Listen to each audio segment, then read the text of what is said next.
by another type of fascia, and that fascia is called deep fascia. So if you cut the skin, first you will get the superficial fascia, then inside you will get the deep fascia. Now one important terminology will come before going to start about the muscles of the abdomen. The one important terminology is called linea alba. Now what is this linea alba? Here you see in this photograph, have you seen, this is the ventral aspect of the abdomen. You will get white line. Have you seen this white line? Yes, sir. Yes, sir.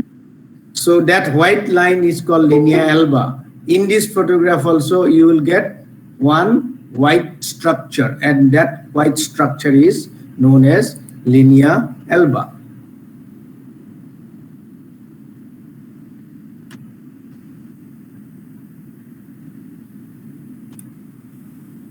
Now what is linea alba? It is a white fibrous raphe. Raphe means it is a band.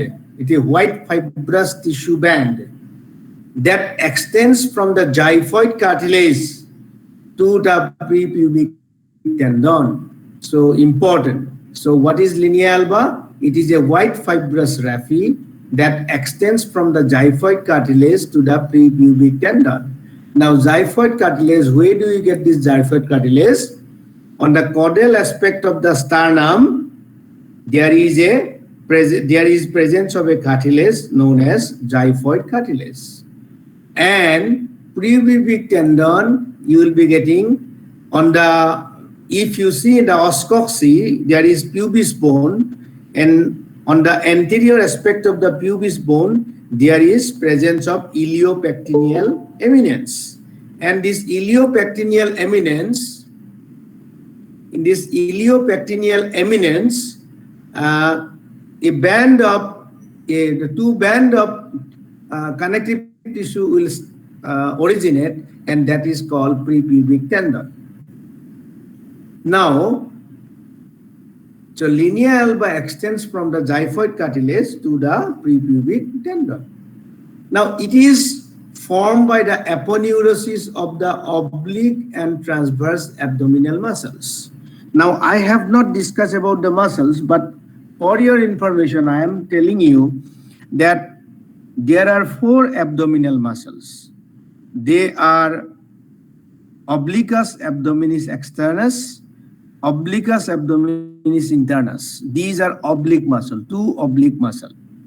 Then you will get another muscle called transverse abdominis, and 4th one is the rectus abdominis. So I repeat the name of the 4 abdominal muscles.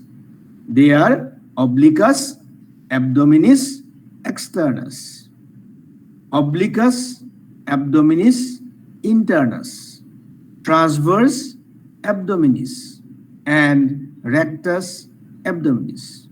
Now, the aponeurosis of these 2 oblique muscles and the transverse abdominis muscles occurs in the linea alba. So what is linea alba? It is the aponeurosis of the 3 abdominal muscles. What are those?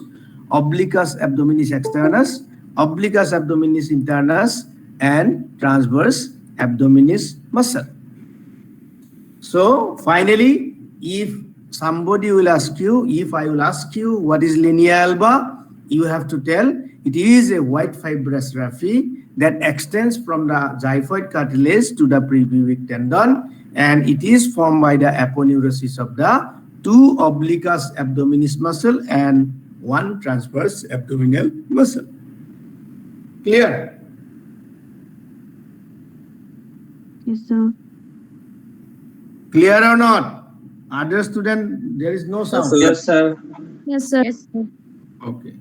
Now coming to the prepubic tendon.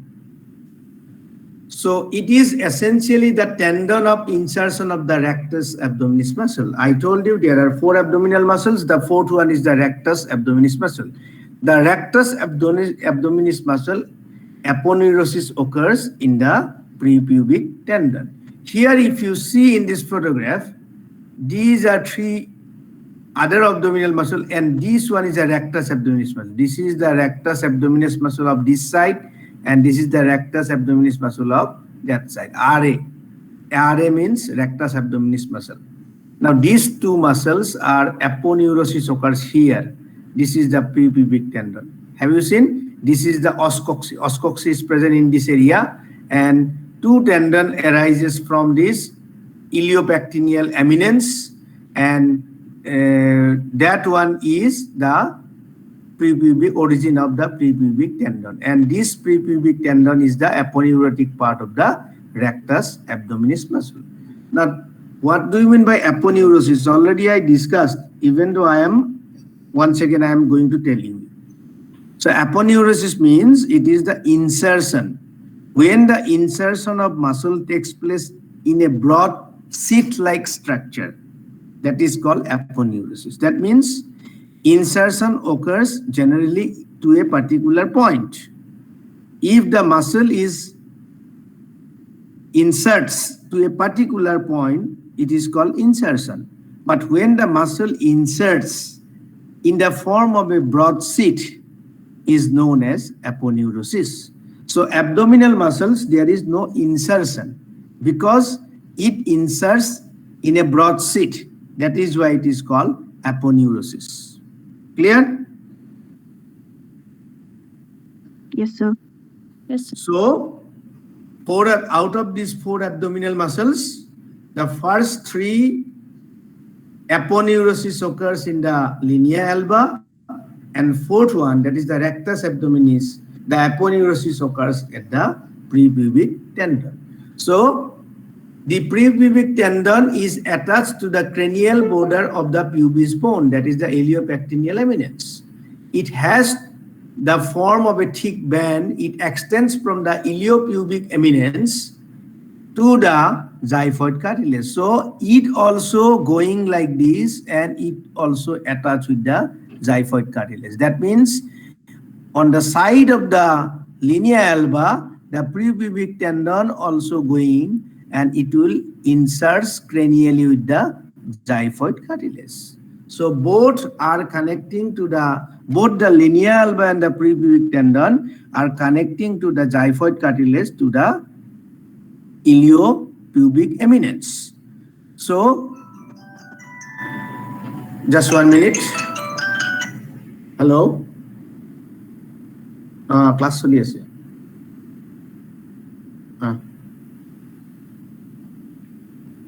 So both of these, linea alba and the prepubic tendon, are connecting to the xiphoid cartilage cranially. Okay. Now, what is linea alba?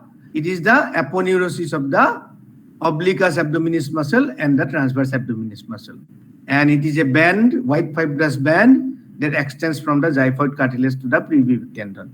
And this linea alba is connecting to the prepubic tendon here. And with the help of prepubic tendon, it will attach to the iliopubic eminence.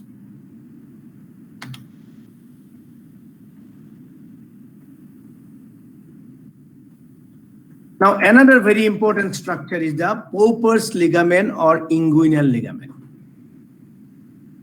The aponeurotic part of the obliquus abdominis externus, at its insertion to the prepubic tendon, detaches a fibrous expansion that is called inguinal ligament or Popper's ligament, which extends upwards to the external angle of ilium and form the posterior wall of the inguinal canal. Now I am going to show you here. You see, the obliquus abdominis externus, the muscle I am showing in a different photograph. I will show you. Let me show you. Okay, anyway. The obliquus abdominis muscle, here you see, the obliquus abdominis muscle will be coming like this. It is obliquely present. How the obliquus abdominis, I will show you the muscle later on. The obliquus abdominis muscle How the muscle fibers are formed? These muscle fibers are directed obliquely downward and backward, going like this, and inserts at the linea alba. After insertion in the linea alba, a sheet of fibrous tissue is going upward. This one. This is the inguinal ligament. This is the ligamentum inguinale. That means this one. This fibrous band is going upward up to the external angle of ilium. This is the external angle of ilium, and this is called inguinal ligament or Popper's ligament. So what is that? The obliquus abdominis muscle, after insertion at the linea alba, some of the fibers detaches upward to the external angle of ilium. These fibers are known as inguinal ligament or Popper's ligament. And as we know, there is inguinal canal present here. And inguinal canal is posteriorly bounded by this Popper's ligament. That is all about the inguinal ligament. Very important. Now, as we told about the inguinal ligament and the inguinal canal, now what is inguinal canal? So here you see the inguinal canals are paired slit-like passages through the posterior part of the abdominal floor on either side of the prepubic tendon. So it is a slit-like opening. This opening is present on both the sides of the prepubic tendon. Its anterior wall is formed by the fleshy posterior part of the obliquus abdominis internus muscle. The inguinal canal is rather a slit-like space between the two oblique muscles of the abdomen.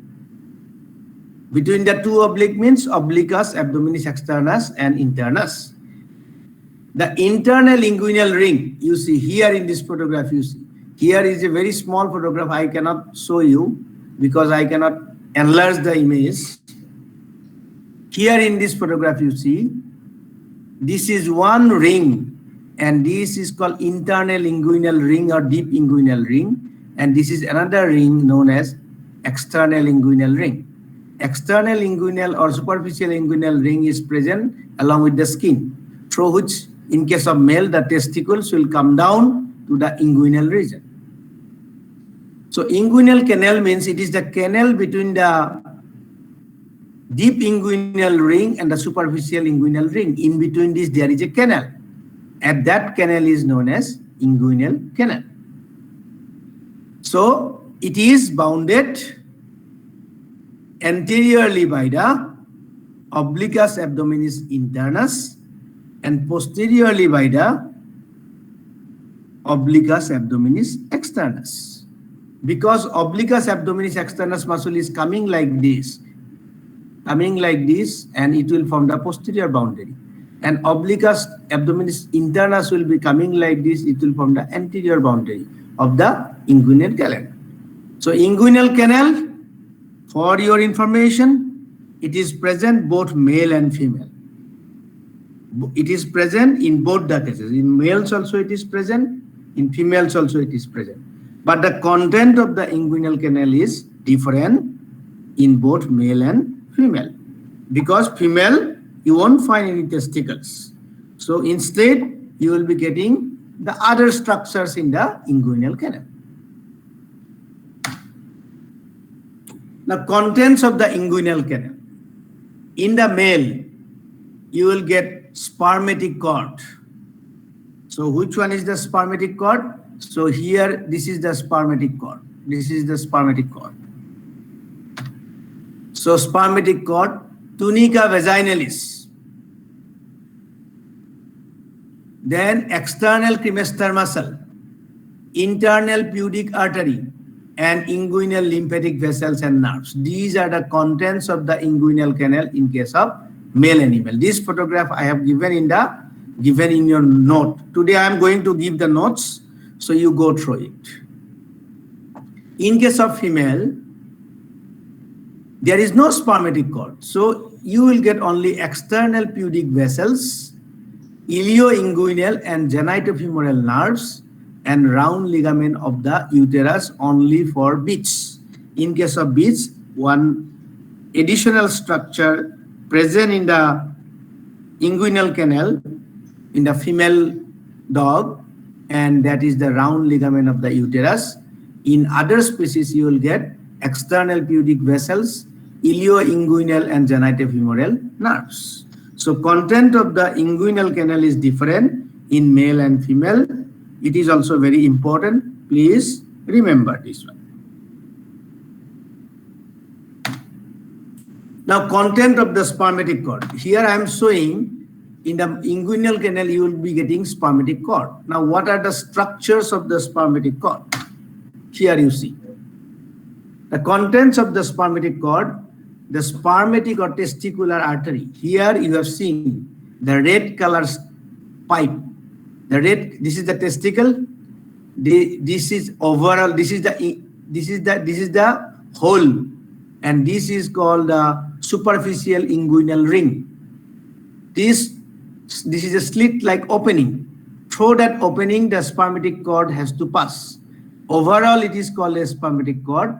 And what is the content of the spermatic cord? Inside of this one, you will get red color pipes. These are testicular artery. And blue color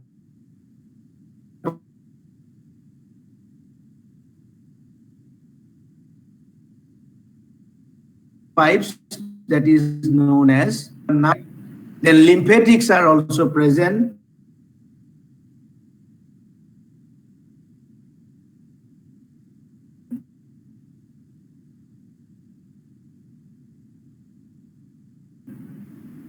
Then ductus deferens. Now, have you seen white color structure one? Is known as ductus deferens. Is external cremaster muscle. Another is internal cremaster muscle. The external cremaster muscle is present outside the spermatic cord in the inguinal canal, but the internal cremaster muscle is present inside the spermatic cord. Okay. One is outside the spermatic cord, another is inside the spermatic cord. The cremaster muscle that is present outside the spermatic cord is known as external cremaster muscle.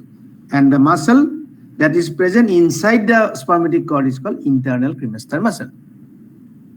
Now, another is visceral layer of tunica vaginalis. Now, have you seen the covering membrane? The spermatic cord is covered by a membrane here, the pink color membrane, where it is cut here.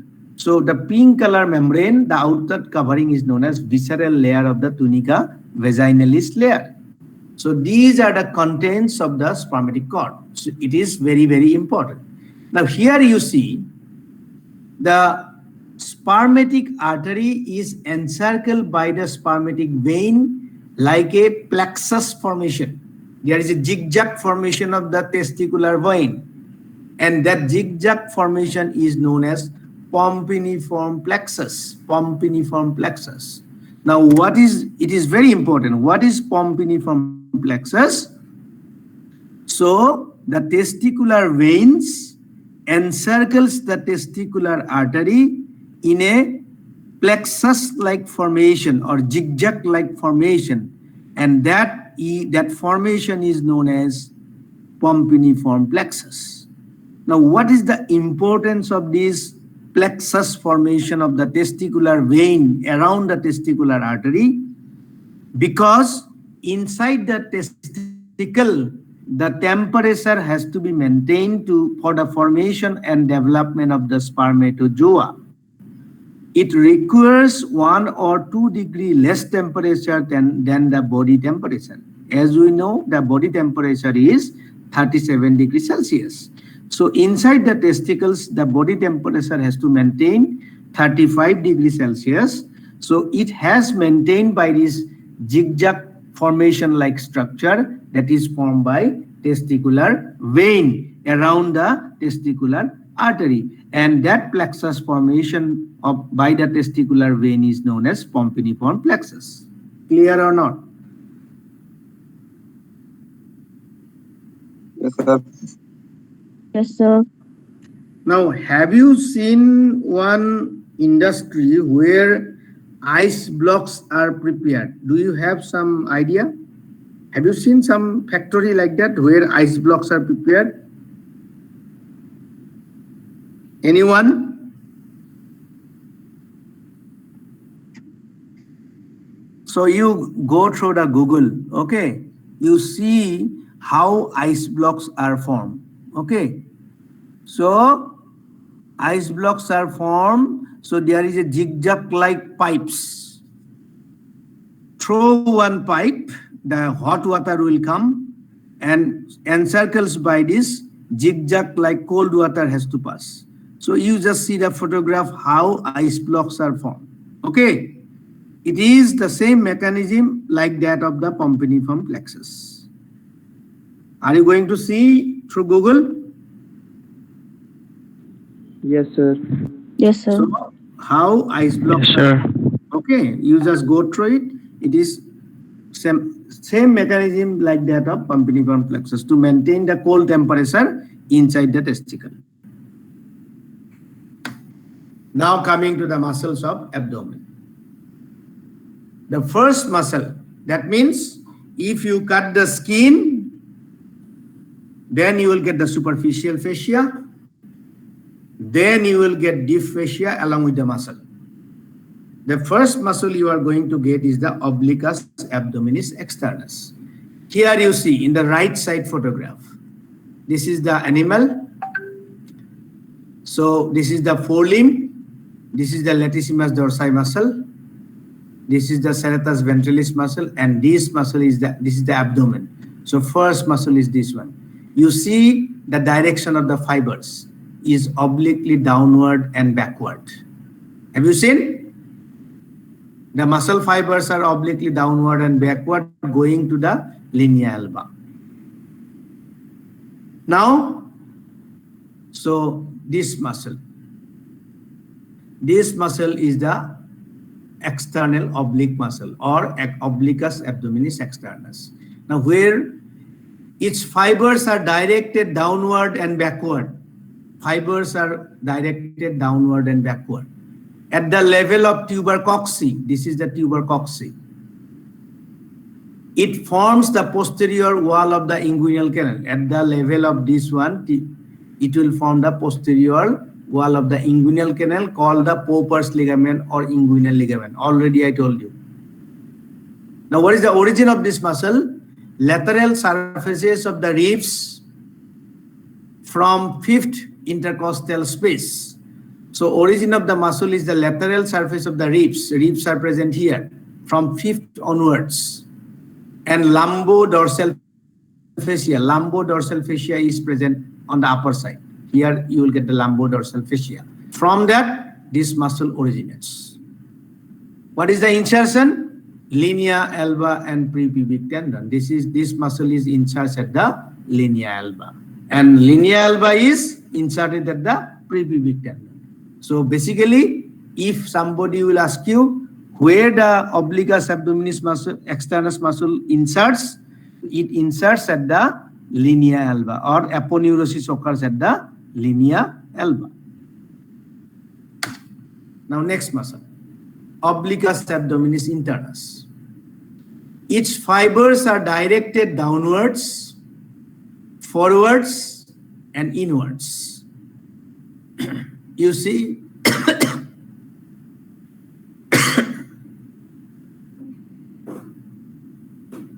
this is the internal oblique muscle.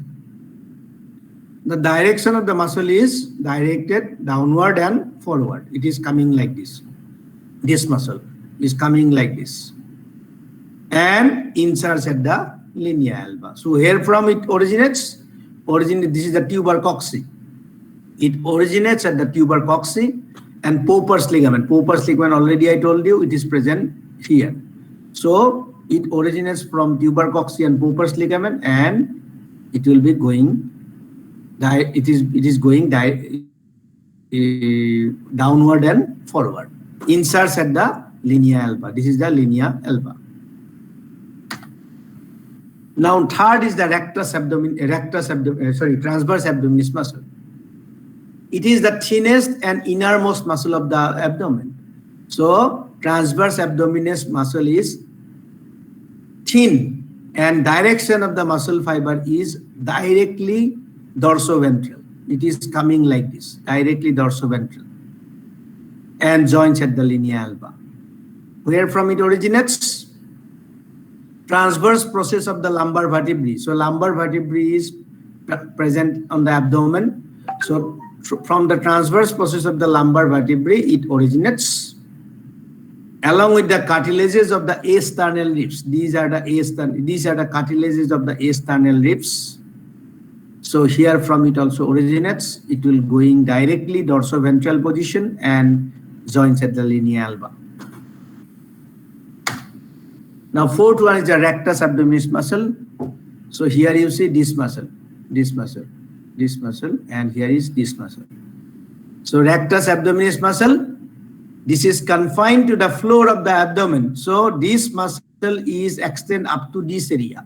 It will not going to the whole of the abdomen. It is present ventrally. So it is present ventral and lateral parts of the sternum originate. So sternum is present in here. So ventral and lateral surface of the sternum, it will originate and inserts at the pubis bone by means of prepubic tendon. Now, what is the action of these abdominal muscles? Number one, to compress the abdominal viscera, as in defecation, micturition, persuration, and expiration. So what is the function? It helps in defecation. It helps in micturition. To pass the urine outside, it has to compress the abdomen. So how it will compress? By the abdominal muscles. So with the help of abdominal muscles, it will compress the abdomen. And similarly, during the expulsion of the fetus in the female animal, it will also help. So it mainly help in the defecation, micturition, persuration, and expiration. Number two, to flex the trunk. That is to arc the back. That means the trunk flex means this side, the dorsal side going upward. So to form the arc of the back, it helps to flex the trunk. So these are the main function of the abdominal muscles. So this is very important. All these abdominal muscles, its origin, its insertion, and its action. Okay, do you have any query regarding abdominal muscles?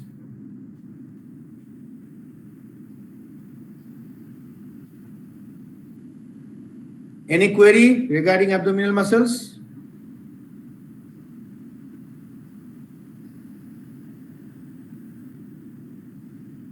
Sir, please repeat the definition of Pompiniform plexus. There is no definition. This is, you have to understand.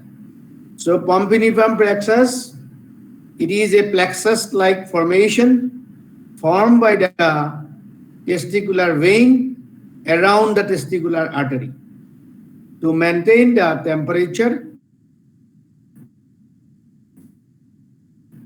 in the testicle. That is called Pompiniform plexus. Okay? Yes, sir. Thank you, sir. Any more?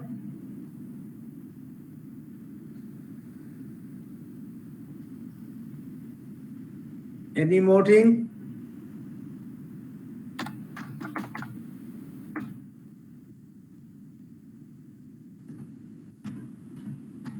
Any more? No, sir.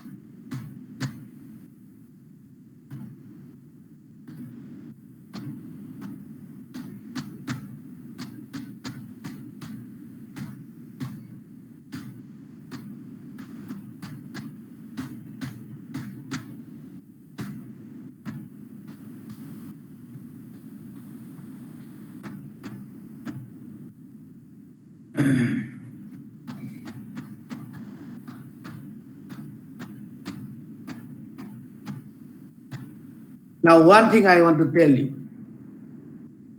So here, this is the abdomen. This is the abdomen. Now, in this area, you will not get any bone. Is not it? In this area, are you going some bone here? No. Dorsally, you will get the lumbar vertebrae. Cranially, you will get the ribs. Caudally, you will get the pubis bone. That is the os coccyx. But in this area, there is no bone. No bone is present here. So in this area, you have to perform the laparotomy. So where you have to perform the laparotomy? In the area of the abdomen where there is no bone present. Are you going to, can you follow me or not? Yes. So this part is also abdomen, but if you cut here, you will get the bone, that is the ribs. So if you get the bone here, how can you do the operation? You cannot cut the bone, is not it? So where you have to perform the operation? In the area of abdomen where there is absence of bony tissue. Understand or not? So what is the area? What is the area where you perform laparotomy? So laparotomy means opening of the abdominal cavity. So on which area you are going to do the laparotomy? In the area of the abdomen where there is absence of bony tissue. Clear? Understood or not? Yes, sir. I think you are not understanding the point. So where you have to perform laparotomy? Tell me. In the abdominal region where the bone is not present. In the abdominal region, there is no absence of bone. And in this area where absence of bone is present is known as flank region. You write down F-L-A-N-K, flank. Do you have any writing pad along with you or not? Yes, sir. So you write flank region, flank. F-L-A-N-K. I am going to tell the definition, flank. The flank is that part of the lateral abdomen. The flank is that part of the lateral abdomen. Are you writing? Yes, sir. Yes, sir. The flank is that part of the lateral abdomen which is free of bony tissue. Which is free of bony tissue.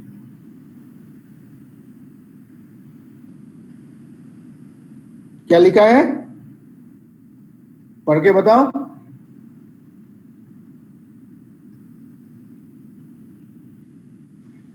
Abdominal region which is free of bony tissue. अच्छी तरह से पढ़ो. It is an abdominal region which is free from bone tissue. Bone tissue नहीं, bony tissue. B-O-N-Y, bony tissue.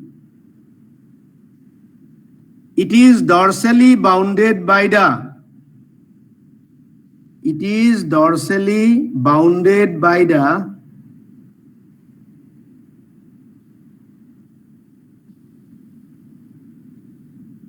transverse process of the lumbar vertebrae.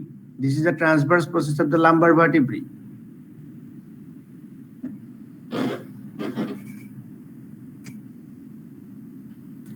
Cranially by the last pair of ribs.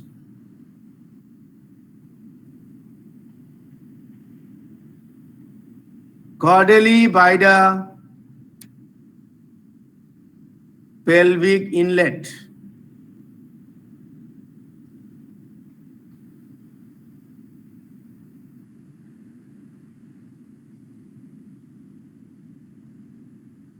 Okay, लिखा है? Yes, sir. Yes, sir.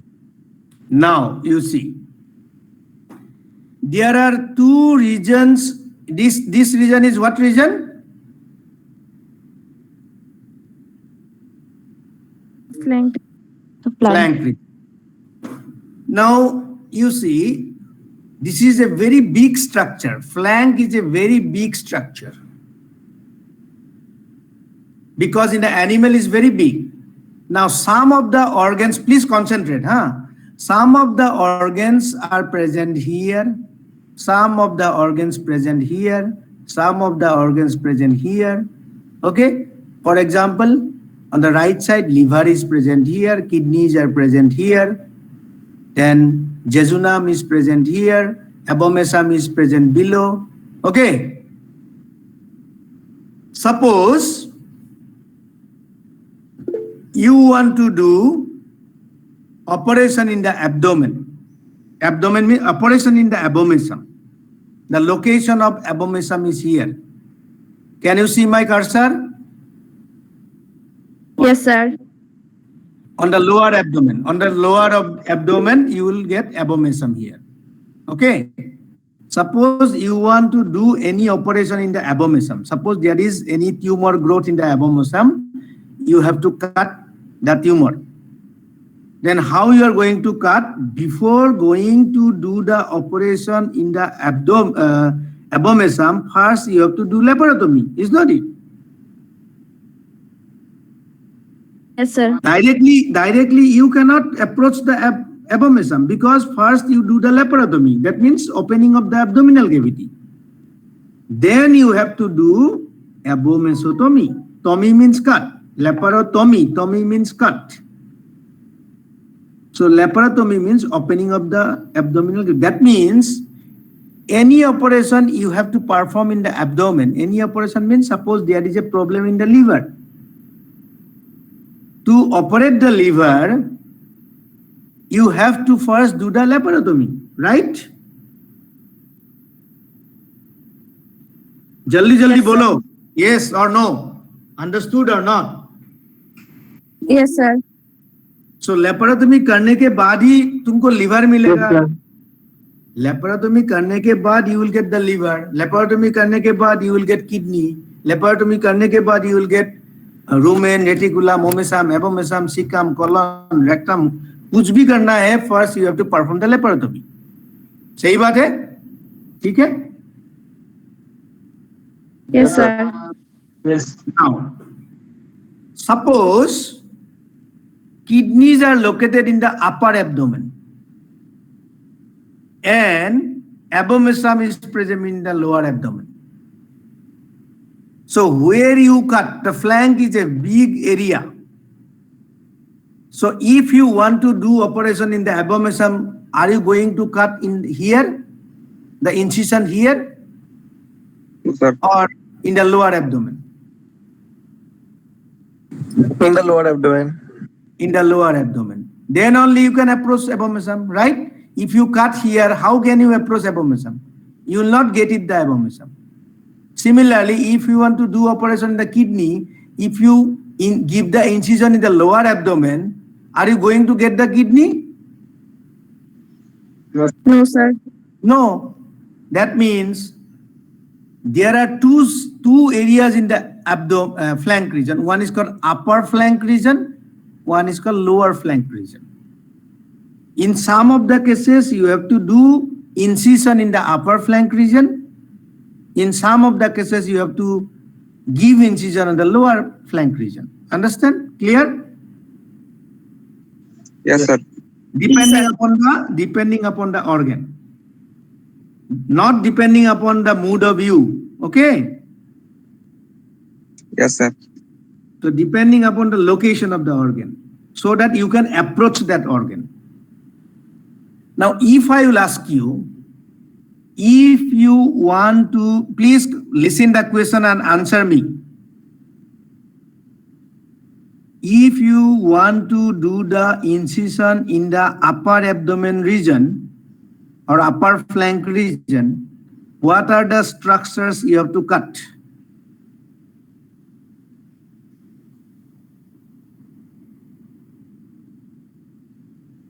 What are the structures you have to cut? Skin and internal oblique muscle.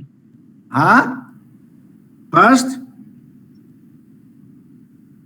what you have to cut? Skin. Skin. Then Fascia. superficial fascia. Then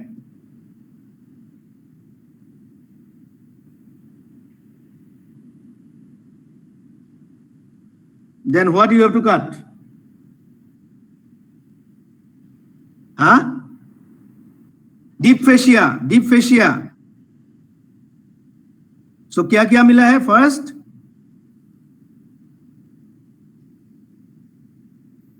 So skin.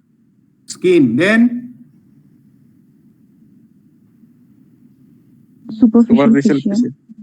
then Deep fascia. Deep fascia. then abdominal Internal muscle. oblique Huh? muscle.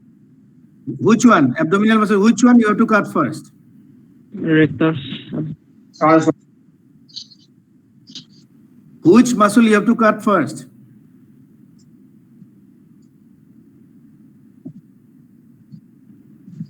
Rectus abdominis. कौन तुम्हारा नाम क्या है? Caning pose है. तुम सो रहे थे क्या? आउटसाइड कौन सा लेयर है?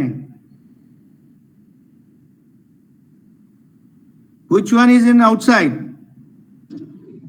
Abdominis, abdominis externus. Yes. तुम्हारा नाम क्या है? Oiman, हाँ? Oiman sir. हाँ. Obliquus abdominis externus कटना है. उसके बाद Obliquus, abdominis internus. Okay, very good. Next. Transverse abdominis. Next. Rectus abdominis. उसी में मार खा गया. ठीक है? मैंने क्या बोला? Rectus abdominis muscle is present here only. You are giving incision in the upper flank region. Are you going to get the rectus abdominis here?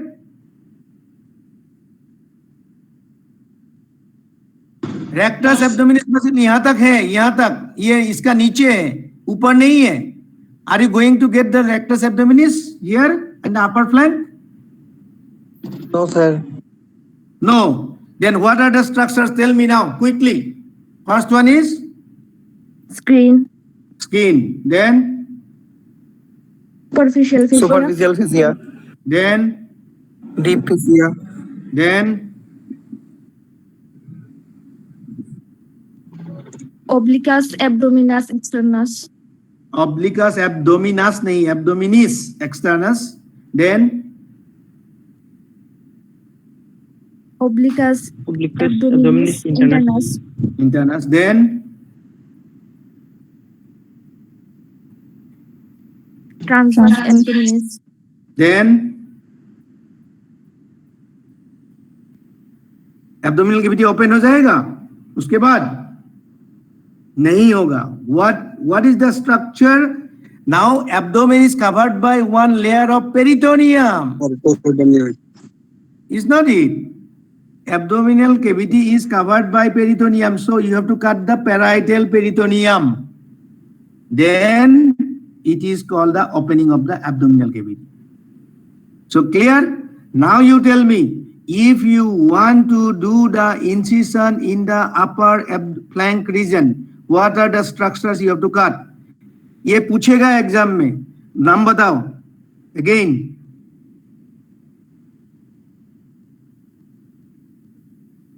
सपना साहू है कि नहीं यहाँ पे?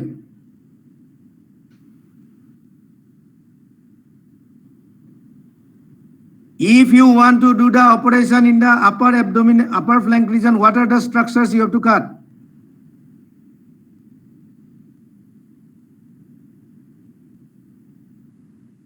You are not speaking of what?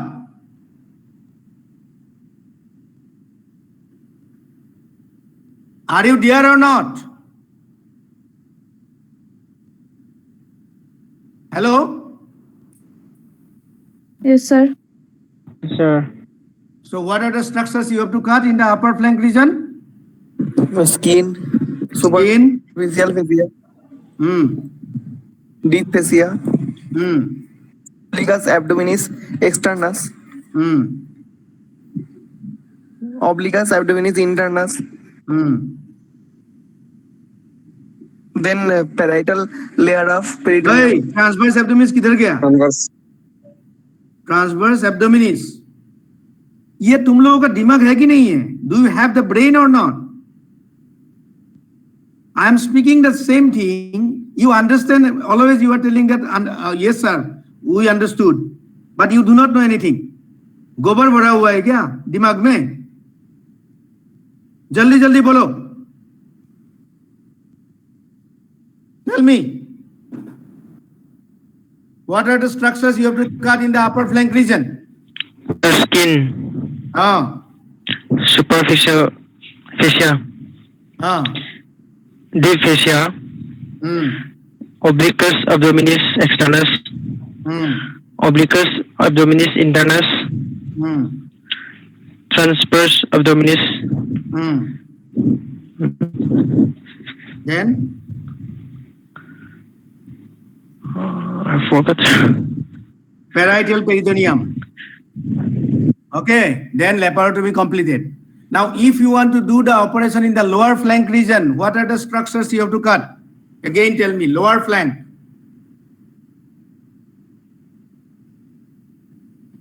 Skin, superficial fascia, deep fascia, obliquus abdominis externus, obliquus abdominis internus, Yes, transverse abdominis, yes, rectus abdominis. yes. Then last one is the parietal peritoneum. Parietal peritoneum नहीं काटोगे तो abdominal gate open नहीं होगा. You have to cut it. Okay, that means what is the only structural difference you will get between the upper flank and the lower flank region? In the lower flank region, you will get one additional muscle. What is that additional muscle? Rectus abdominis. Rectus abdominis. Examiner will test that one, whether you are going to speak about rectus abdominis or not. In the upper flank region, you won't find the rectus abdominis muscle. In the lower flank region, you have to get the rectus abdominis muscle. Okay, so in the if you want to do the operation in the upper flank region, you have to stitch one muscle less, that is rectus abdominis, because you won't get it. But if you want to do the operation in the lower flank region, you have to cut all four abdominal muscles: upper obliquus abdominis externus, internus, transverse abdominis, rectus abdominis. And of course, you have to cut the parietal peritoneum. Then only there is opening of the abdominal cavity, that is called laparotomy. Okay? Yes, sir. Clear? Clear? Yes, sir. Now I am going to give the notes, okay, to your WhatsApp. So go through it. So I will complete the class today, and next class we will discuss. This is a very important class. Abdominal muscles, very important. Definitely it will come in the exam. Okay. Thank you. You go through the notes. I'll give it now. Okay. Thank you, sir. Thank you, sir. Thank you, sir. Thank you. sir. Thank you, sir. Thank you, sir. Thank you, sir. Thank you, sir.